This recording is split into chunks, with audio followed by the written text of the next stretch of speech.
नाट्य के माध्यम से एक ऐसा संत चरित्र दिखाने जा रहे हैं जिनका आविर्भाव लगभग 115 वर्ष पूर्व राजस्थान प्रदेश के नागौर जिलों के माडपुरा गांव में हुआ था, जिनको बचपन में ही लगभग 4 वर्ष की उम्र में उनकी माताजी ने संतों के दिए हुए वचन के अनुसार उनको संतों के श्री चरणों में समर्पित कर दिया था।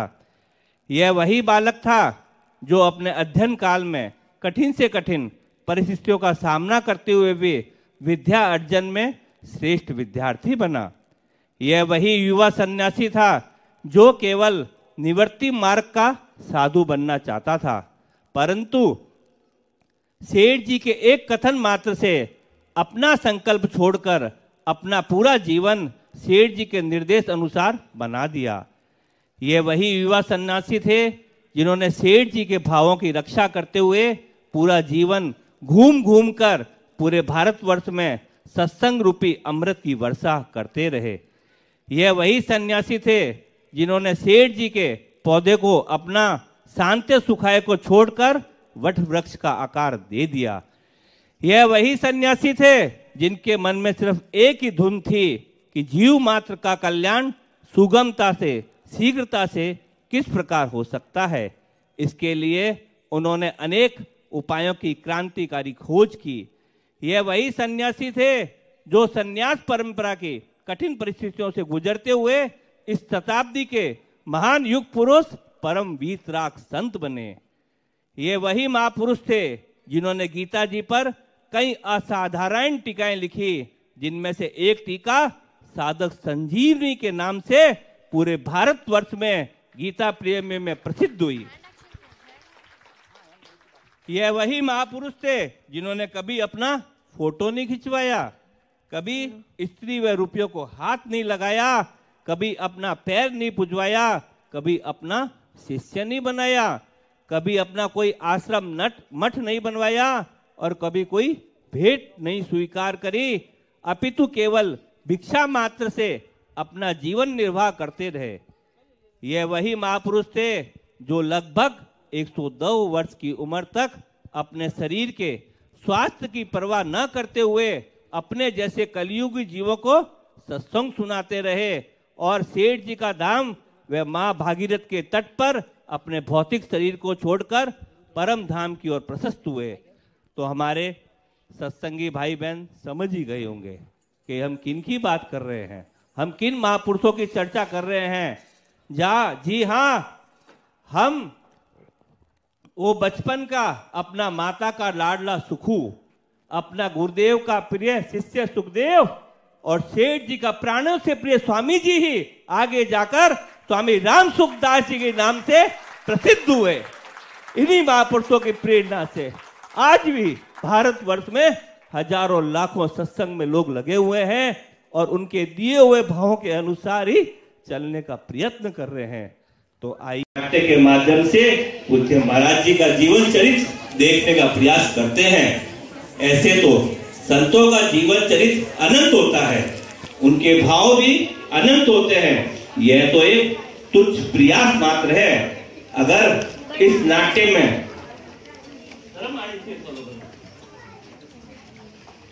इस नाट्य में किसी भी दृष्टि से कोई त्रुटि रह जाए तो भगवान नारायण देव वे महापुरुष हम लोगों को क्षमा करेंगे। नारायण नारायण।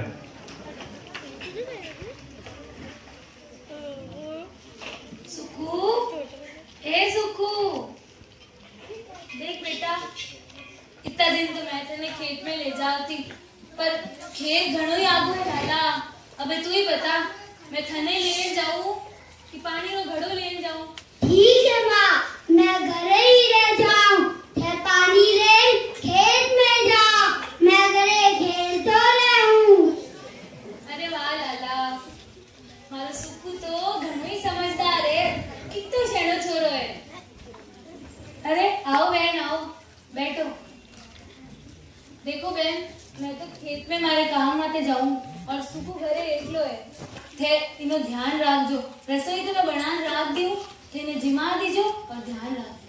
हाँ कुनुआ भाई, थे तो बहुत ही भाग्यशाली हो जेको थाने नालो हुयो है। नहीं तो इष्टो किसे छोरो हुए जो पूरे पूरे दिन आग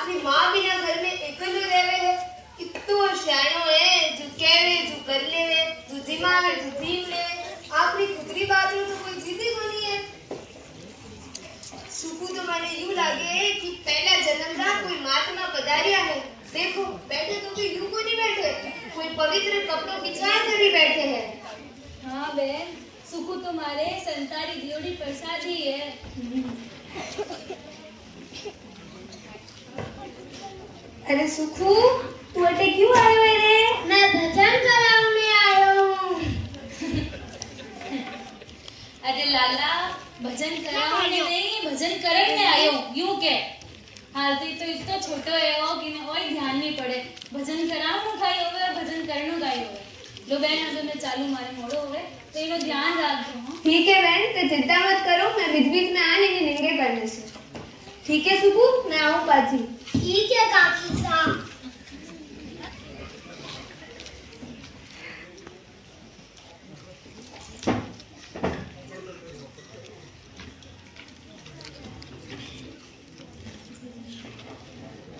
महाराज जी के बचपन के चरित्र से हमें यह शिक्षा मिलती है, विशेषकर बच्चों को, कि किस प्रकार माता पिता का कहना मानना चाहिए। अपना आग्रह न रखकर माता पिता की आज्ञा श्रोधाय करनी चाहिए।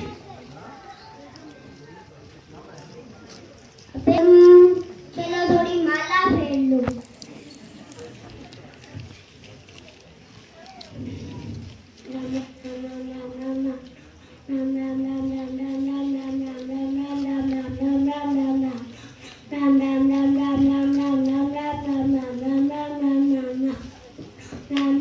अरे सुकू, तू खेलतो खेलतो थाक गयो होला। ले अबे जीम ले।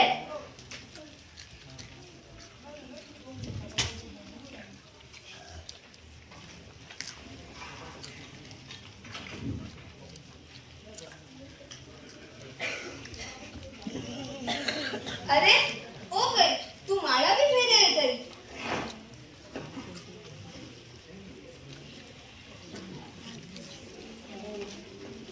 माला फेरनी तेरे चौकी लगी है। हाँ काकी साहब। ओहो, तू तो समझदार टाबर है।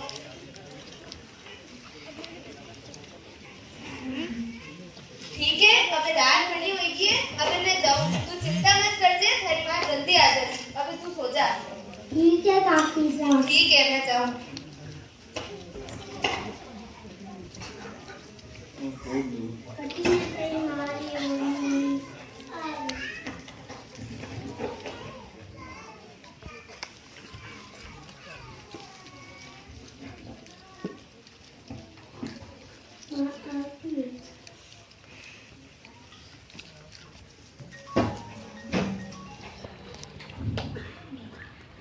अरे सुखू, नींद आएगी कहीं? अरे हमारी ओढ़नी ऑर्डर क्यों सोता है रे? अरे माँ, आई क्या? ओढ़नी तो ये वास्ते ओढ़ी हूँ कि मने गले ने डर ना लागे। जने मैं थारी ओढ़नी ओढ़ लूं, मने यो लागे कि तू मारे कने ही है और मारो डर भाग जावे। अरे लाला, अबे तो मैं आएगी के? अबे तने डर नहीं लागे हैं? सो जा।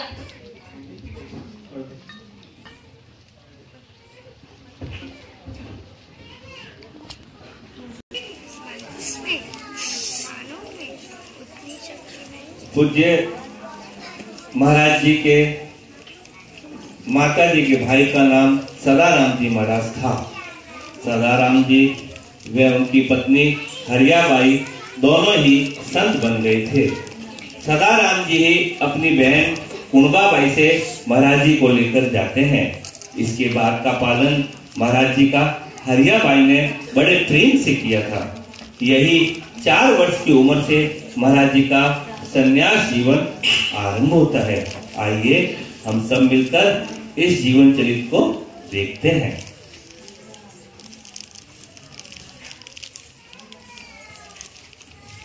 अरे कुन्ना भाई, आज अपने घरे संत पधारिया है। अरे संत पधारे हैं?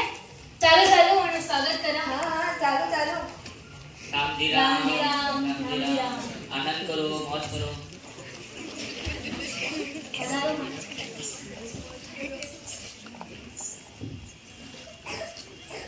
राजू।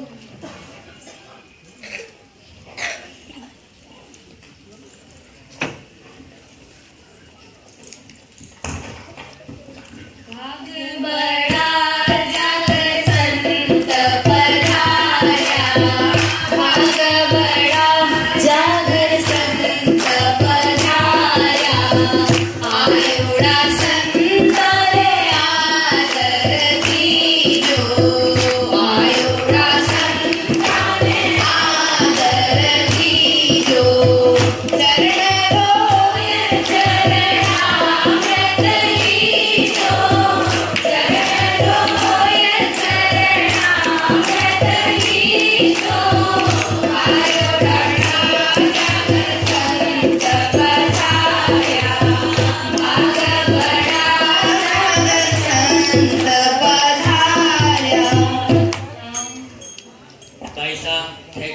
जी महाराज ने जो वचन दियो थो वो थाने याद है नी कि थे थारो छोटोड़ो टाबर संतारे चरणा में भेंट करोला। हाँ महाराज जी, वचन मने याद है। जियाराम जी महाराज को भी धाम पधार गया है। अबे थई सुखू ने थाने साथे ले जान संतारे चरणा में डाल दो। ठीक है भाई साहब। सुखू, ए सुखू। हाँ माँ। राम जी राम। जीतो रे बेटा। बिटिया बेटा, देख सुखू, आज अपने घरे कौन आया है? ए कौन है माँ? बाप जी महाराज है बेटा, घना मोटा संत है। अबे थाने यानी साथे जानो है। अबे मैं तारे कने नहीं रहूंगा कहीं। अरे भाई तो सुकू ने क्या भेजो? सुकू तो थाने जीवड़ी जड़ी है, वो थाने बिना क्या कर रहा है? अरे भाई यूं नहीं है, सुखू तो हमारा घना भाग जा गया है। एड़ो मौको हर कोई ने थोड़ी मिले है नहीं सुखू। अबे तू यानी साथे ही रही। ठीक है बेटा? ठीक है माँ। वाह भाई साहब, अबे मैं चाला ऊट माते मने घणे दूर जानो है। चाल बेटा आपा चाला।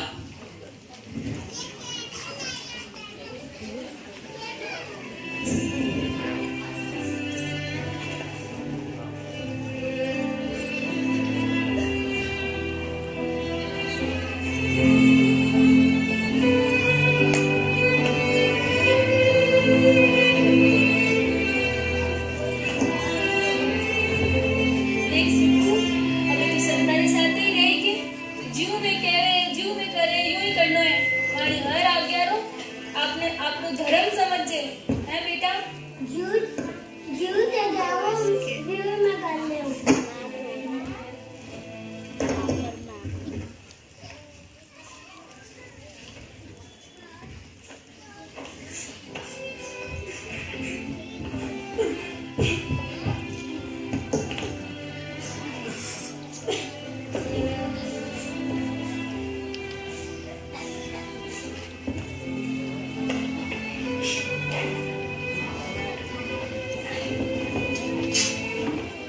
इस तरह महाराज जी की लड़ाई होती है। फिर आगे जाके जो महाराज जी को सदाराम जी महाराज ने आगे जाकर कानीराम जी महाराज को पूज्य स्वामी जी महाराज को सौंप दिया।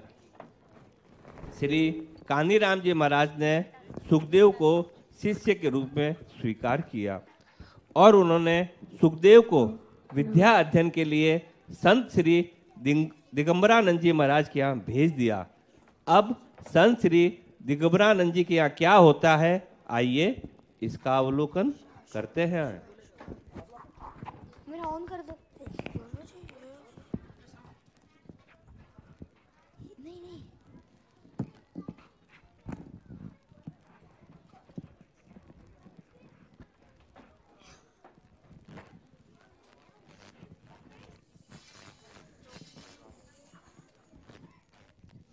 भावना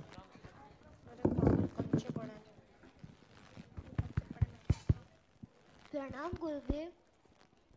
आओ सुखदेव, आओ बैठो। आज मैं तुम्हें एक नई चीज़ सिखाता हूँ। मैं एक श्लोक बोलूँगा और तुम मेरे पीछे पीछे बोलना। ठीक है गुरुजी। न तद् भासयते सूर्यो न तद् भासयते सूर्यो न शशांको न पावक न शशांको न पावक यद्गत्वा न निवर्तन्ते यद्गत्वा न निवर्तन्ते तद्धाम परमं मम। तद्धाम परमं मम। बहुत अच्छा बोले गुरुजी, यह श्लोक किस ग्रंथ का है? वह कहाँ का है? सुखदेव, यह श्लोक श्रीमद् भगवत गीता के 15वें अध्याय का है। गुरुजी, मुझे भी गीता जी सीखती है। व्याकरण में मेरा मन नहीं लगता। अरे यार, अभी तू व्याकरण पढ़ ले, गीता जी तो तू स्वयं ही कर लेगा। ठीक है गुरुजी, जैसी आपकी आज्ञा। अभी तू आगे की पढ़ाई कर, मैं अन्य विद्यार्थियों से मिल के आता हूँ। ठीक है। चूंकि स्वामी जी महाराज को स्वभाव से ही विरक्ति प्रिय थी, अतः उन्होंने विरक्त जीवन को ही पसंद किया और गुरुजी भी उनके अंतर्मन के अनुसार उनको ये सुझाव दिया कि तू गीता जी पढ़ ले।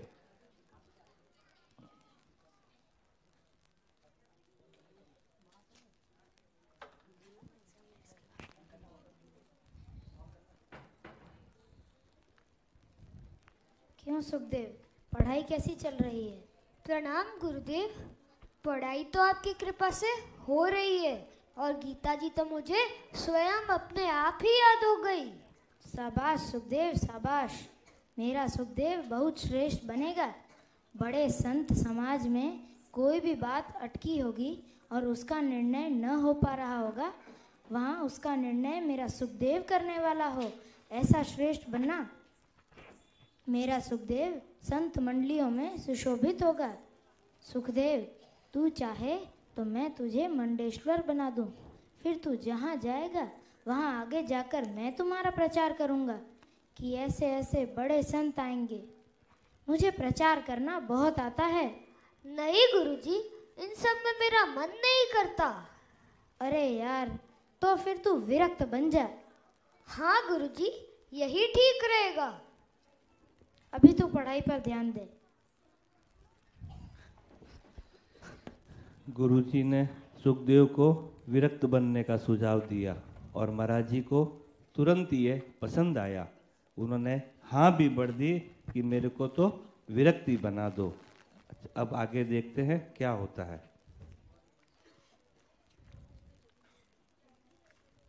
प्रणाम गुरुजी। गुरुजी, यह बात समझ में नहीं आ रही है। बेटा, तुम सुखदेव से पूछो, वो तुम्हें अच्छी तरह समझा देगा। वो जो भी पढ़ाई करता है समझ समझ कर करता है। उसके जो बात समझ में आ जाती है ना, तो वो दूसरों को भी समझा देता है। एक प्रकार से न समझ में आए तो दूसरे प्रकार से समझा देगा। उससे भी समझ में ना आए तो तीसरे वह चौथे प्रकार से समझा ही देगा। जिसके पीछे पड़ जाता है उसको समझा कर ही छोड़ता है। तो तुम सुखदेव से पूछो। आज्ञा गुरुजी। राम जी राम महाराज जी। राम जी राम। आओ बैठो। आप तो बड़े आज्ञाकारी हैं। गुरुजी आपकी प्रशंसा कर रहे थे।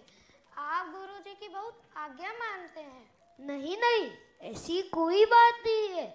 गुरुजी के पास हर एक विद्यार्थी टिक ही नहीं सकता। अगर वह टिक जाए तो वह विद्वान बन जाता है, क्योंकि गुरुजी सुबह 4 बजे से रात 10 बजे तक पढ़ाई में ही लगा रखते हैं। अच्छा महाराज जी, मुझे यह प्रश्न समझा दो। पूज्य महाराज जी के विद्यार्थी जीवन को देखने से ऐसा प्रतीत होता है कि उन्होंने गुरु जी के बड़े कड़े अनुशासन में अपना विद्यार्थी जीवन का समय बिताया था। पूज्य महाराज जी के प्रवचन में यह बात कई बार आई कि पढ़ाई में लगे रहने के कारण हमारे सोने की मन में ही रह गई। जब रविवार का दिन आता था तब हम लोग पहले ही दिन बिस्तर लगा देते थे कि कल सो जाएंगे, और एक ही दिए में तेल भर के, इतना मित्रता का जीवन था कि एक दिए में तेल भर के उसके चारों तरफ सब विद्यार्थी बैठकर पढ़ते थे। तो हमारे बच्चों, वह विद्यार्थी जीवन से शिक्षा मिलती है कि कठिन परिश्रम ही सफलता का मूल मंत्र है। महाराज जी के एक सहपाठी थे चिमन राम जी महाराज, उनकी व महाराज जी की बहुत घनिष्ठता थी। आइए अब आगे की घटना देखते हैं। राम जी राम स्वामी जी। अरे राम जी राम चिमन राम जी, आओ आओ बैठो। कहो चिमन राम जी, कैसे आना हुआ? अभी अभी एक नई पत्रिका चालू हुई है जिसका नाम कल्याण रखा गया है। इसमें अच्छे अच्छे महापुरुषों के लेख आते हैं। इसका वार्षिक मूल्य 4 रुपए है। 4 रुपए की है? बड़ी तंगी से तो पढ़ाई करते हैं। अगर एक जोड़ी कपड़ा फट जाए तो दूसरा खरीदने के पैसे नहीं। 4 रुपए लाए कहाँ से? हम तो विद्यार्थी हैं, कल्याण वालों से प्रार्थना करेंगे कि हमें रियायत दी जाए। हमारे पास पैसों की बहुत तंगी है। ठीक, अगर मेरे तो मन में आ रहा है कि मेरा वश चले तो मैं भी एक प्रेस खोलूं जिसका नाम रखूं गीता प्रेस। चलो हम कल्याण वालों को पत्र लिखते हैं कि हमें रियायत दी जाए। ठीक है।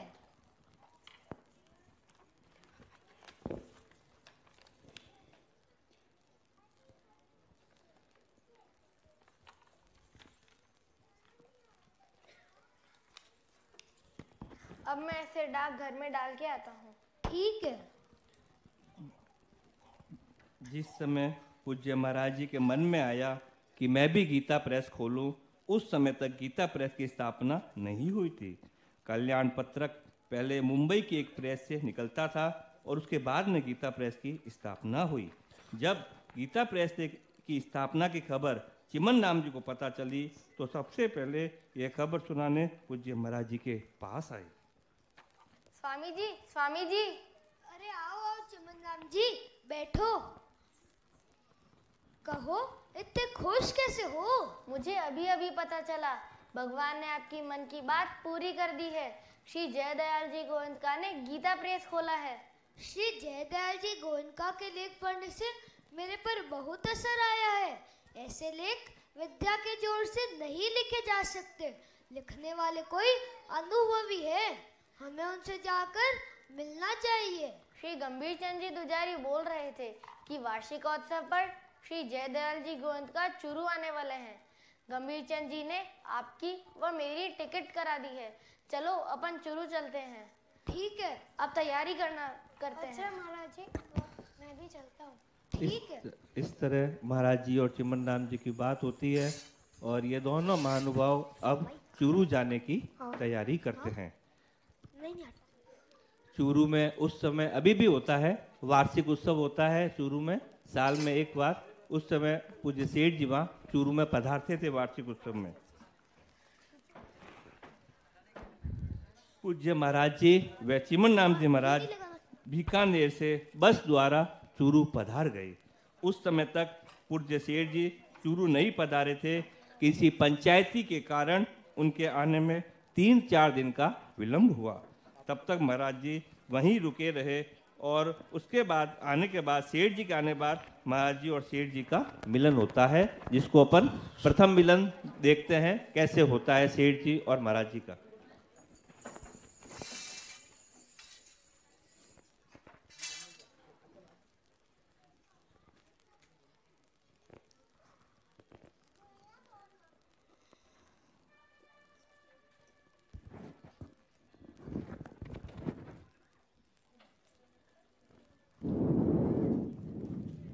नारायण सेठ जी। नारायण नारायण। एक संत आए हैं आपसे मिलने। उन्हें आए हुए 2-4 दिन हो गए हैं। मौन रखते हैं, बड़े ही विरक्त मालूम पड़ते हैं। अच्छा, ऐसा विरक्त संत है, फिर तो अपन वैन से मिलना चाहिए। चलो आप वैन से मिलने चला।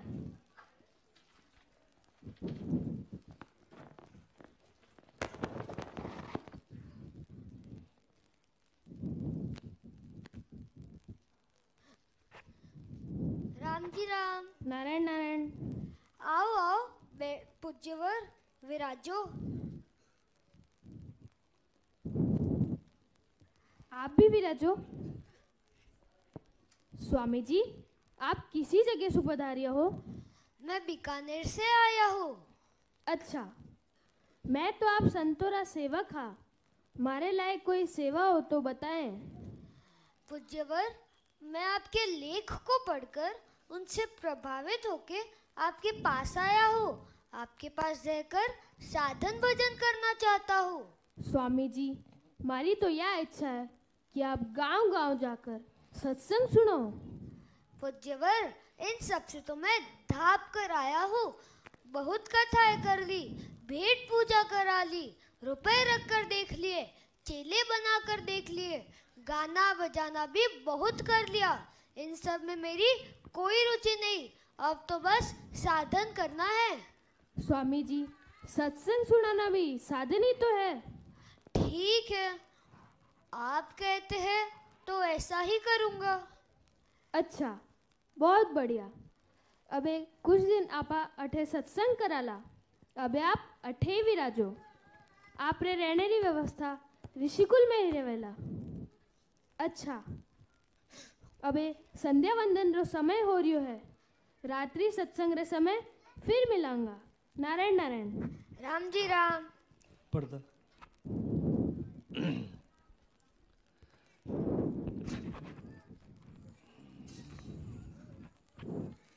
महाराज जी की दृष्टि में पूज्य सेठ जी भगवत प्राप्त महापुरुष हैं। अतः उन्होंने निश्चय किया कि इन्हीं की छत्र छाया में रहकर साधन करने में ही जीवन का कल्याण है। उन्होंने सेठ जी की आज्ञा का पूरा पालन किया और जब तक इस धराधाम पर रहे सेठ जी की आज्ञा के अनुसार सत्संग का प्रचार करते रहे। पूज्य महाराज जी को बचपन से ही गीता जी में अत्यधिक रुचि थी। उनको गीता जी पढ़ना व पढ़ाना दोनों ही अत्यंत प्रिय थे। यही उनकी रुचि आगे जाकर जनमानस के बहुत काम आई। आगे क्या घटना घटती है, आइए इस पर दृष्टि डालते हैं।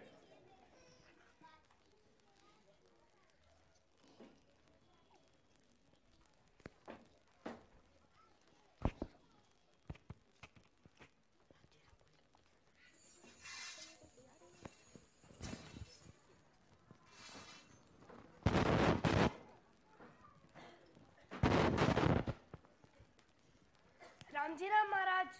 राम जी राम। राम जी राम महाराज जी। राम जी राम। आओ आओ बैठो। कहो कैसे आना हुआ? महाराज जी, आपने जो टीका है कई भागों में लिखाई है। गीता जी की टीका। आप गीता जी का कितना गहरा विवेचन करते हैं, क्यों ना आप गीता जी के ऊपर एक विस्तृत टीका लिखवा दे।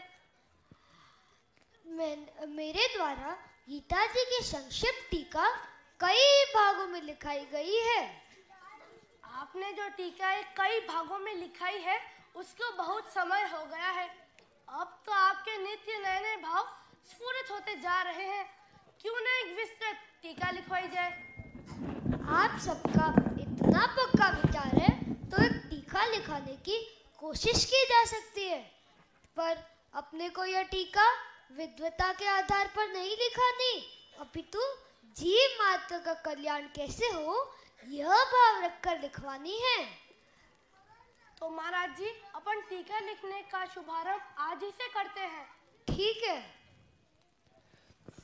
इस प्रकार परमपिता परमेश्वर की असीम कृपा से वह पूज्य महाराज जी के संकल्प से गीता जी पर एक विस्तृत टीका लिखवानी आरंभ की गई, जिसका नाम साधक संजीवनी रखा गया। इस टीका का प्रागट्य भाद्र मास में कृष्ण पक्ष की तीज विक्रम संवत 2042 को हुआ। प्रथम बार जब गीता प्रेस से छपकर आई, उस समय पूज्य महाराज जी मुरली मनोहर द्वारे पर विराज रहे थे। बड़ी श्रद्धा से साधक संजीवनी को लाया गया और वहां पर उसकी आरती उतारी गई। आओ हम सब मिलकर भी साधक संजीवनी का प्राकट्य उत्सव मनाते हैं।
Hey!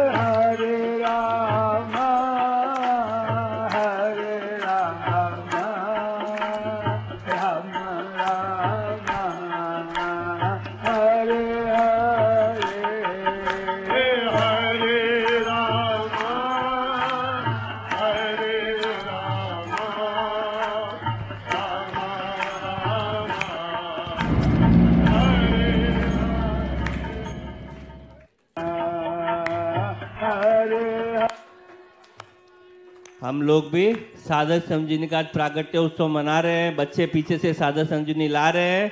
आप सबसे प्रार्थना है कि इसमें सब उत्साह से भाग लें।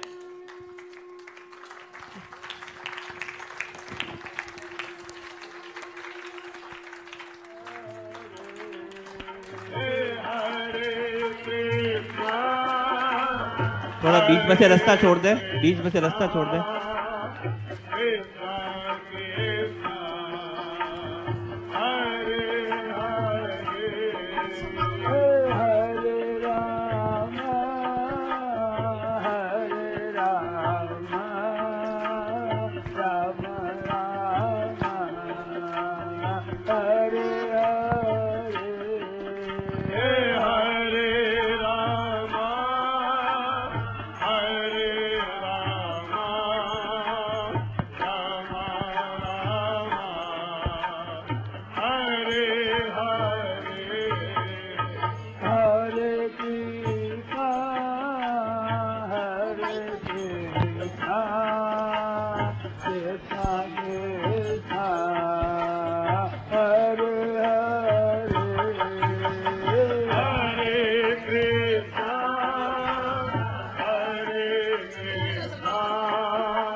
जय भगवद गीते मैया, जय भगवद गीते।